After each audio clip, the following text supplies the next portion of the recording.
I know, I know. It's first thing in the morning. I've just woken up, and no, this is not a new hairstyle. This is just what happens when you have too much gel left in your hair from the night before. And I want to bring you a new series of devotionals called the Unpolished version, the first thing in the morning devotionals. This is actually real life and true confession. I have not even yet brushed my teeth. Good thing you cannot smell my breath through your device. But I do have my coffee and I do have my Bible. And I actually think it's fitting what I want to share with you this morning as we now step into the uncut, unpolished devotionals because I want to read just a portion of a psalm. And this is David crying out from an unpolished, just very raw place in his life. David in Psalm 25 is on the run. He's in the midst of trial and significant trouble. As a matter of fact, it's one of the Psalms that he wrote while Absalom, his son, is in the process of usurping the throne and trying to kill David. And verse 4 of Psalm 25 says this, and he's speaking to God. He says, "Make me to know your ways, O Lord. Teach me your paths. Lead me in your truth and teach me, for you are the God of my salvation. And for you I will wait all the day long."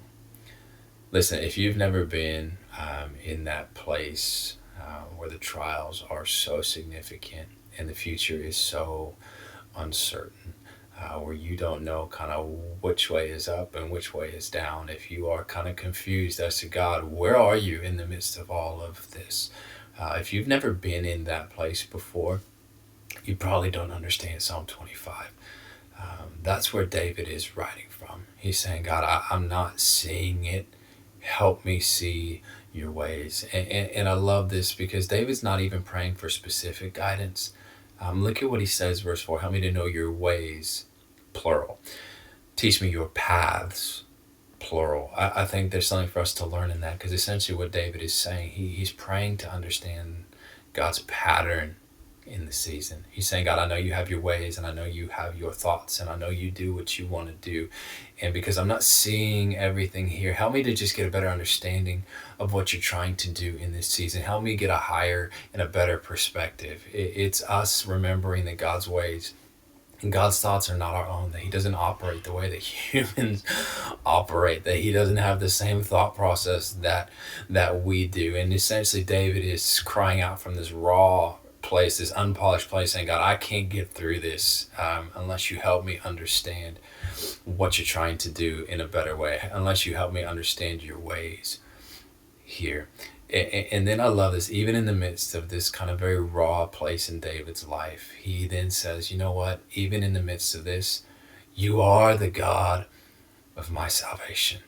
And what a bold statement that is. I think it's one we can echo, even in this season of the world right now where we don't understand everything, where it would seem very difficult even at times to kind of see God's pattern. We can still declare by faith, God, you are the God of my salvation. You see, trust has to extend past our understanding. A trust that God is good and that he is faithful. It's this way of saying, God, I don't know how you're going to do it. God, I don't even know when you're going to do it. I don't know what your methods are going to be, but nonetheless, I realize you are the only one that can do it, right? I've done everything I know to do. I've sought help and done all the different things, yet nothing has worked. Everything has come up dry. It's a declaration that says, God, you alone are my source for salvation. And then David makes this statement. After the statement of faith, he then says, for you, God, I will wait. I will wait all the day long. That's such a discouraging statement. Oh, if you're anything like me, man, waiting is not fun, especially when the season you're in seems dire, even when it seems like the situation needs rectifying right away. Waiting is not what I want to do. And I think when David says, I'm waiting, essentially what he's saying is, God, I accept your perfect timing. I accept your wise timing. I accept the fact that you see the end from the beginning and you do really have a plan here. Waiting, I think, is how we learn how to lean into a season, how we learn to lean into God. We used to sing that old hymn, I'm leaning on the everlasting arms. Essentially, that's what David is saying here. I'm learning to lean, and that's what waiting is all about. And one of the things I wrote down in my Bible that I need to learn to put into practice for me is that I need to learn how to hurry up and wait. Hurry up and wait.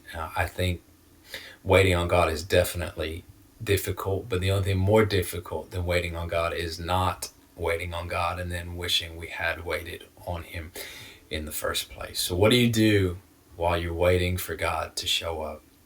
I think David gives us a clue in the next verse. The beginning of verse 6, he says this: Remember your mercy, O Lord, and your steadfast love, for they have been from old.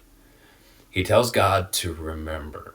Now, this is not a cry or a plea for God to review his nature and his character. God has not forgotten who he is. But David is actually saying, God, I want you to specifically remember our personal experience and our past and the moments that we shared together. He's saying, God, I want you to remember how you were merciful to me before, how you had been a strong tower for me before, how you, God, had been my salvation before.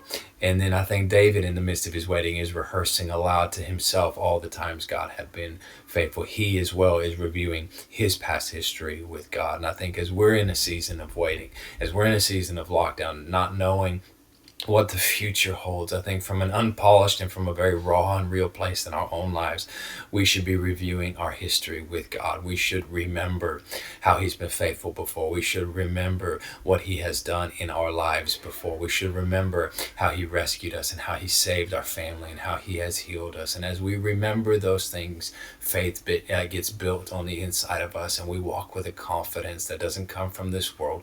We walk with a confidence that nobody else carries, because we know that our God, who is faithful, has his hand on us, and we have learned to lean into the season, and we've learned to have faith and a trust that God will see us through.